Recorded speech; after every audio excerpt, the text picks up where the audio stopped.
Olá, eu me chamo Anderson Robson e vou dar continuidade à apresentação. Bem, agora queremos calcular o equilíbrio do ponto B no eixo Y. Vamos primeiro desenhar o nosso eixo Y.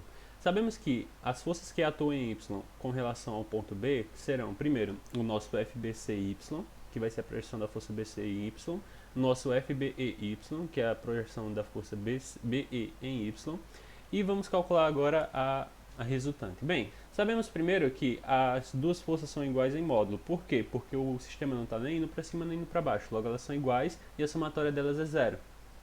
Então, vamos usar esse princípio para poder calcular o nosso FBC. Sabemos que o nosso FR resultante em Y vai ser o nosso FBCY, que é o FBC multiplicado por seno de 30. O seno de 30 aqui, a projeção é essa aqui atrás.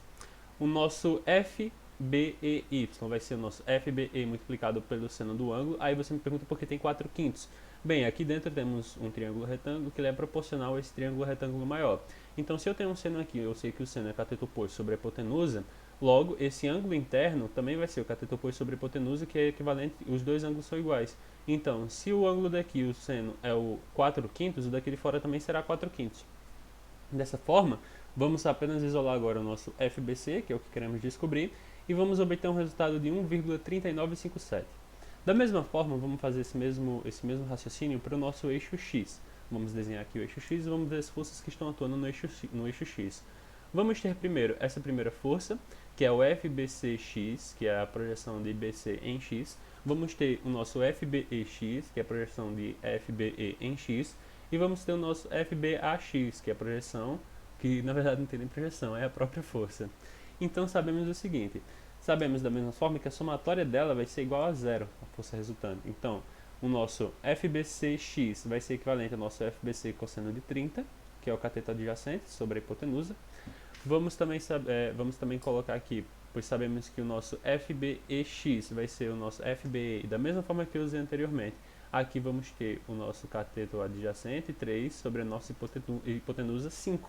Então, cosseno desse ângulo aqui que vai ser 3 quintos, menos o próprio FBA, que ele é a própria força que atua em X. Tipo, ele é a própria força que atua em X, não tem projeção. Então, o FBA é igual ao FBAX, enfim. E da mesma forma, vamos isolar o nosso FBA.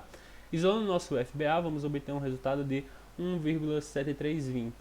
Então, com isso, e comparando as outras forças que calculamos anteriormente, vamos ter que o nosso FBA vai ser maior que todas as forças. Seguindo esse raciocínio, o que acontecer com o FBA vai acontecer da mesma forma com as outras forças em proporção, ou seja, se eu aumentar FBA, as outras vão aumentar também, mas as outras forças vão ser sempre menores que FBA. Da mesma forma, se eu diminuir o FBA, as outras forças vão diminuir também, mas vão ser menores sempre que FBA. Por exemplo, se eu colocar aqui 20, as outras vão ser próximas a 20, mas se eu aumentar o nosso FBA para 20, as outras vão ser próximas a 20, mas nunca vão ultrapassar o meu 20. Então, independente do valor que eu colocar aqui, as outras sempre vão seguir uma proporcionalidade para menor.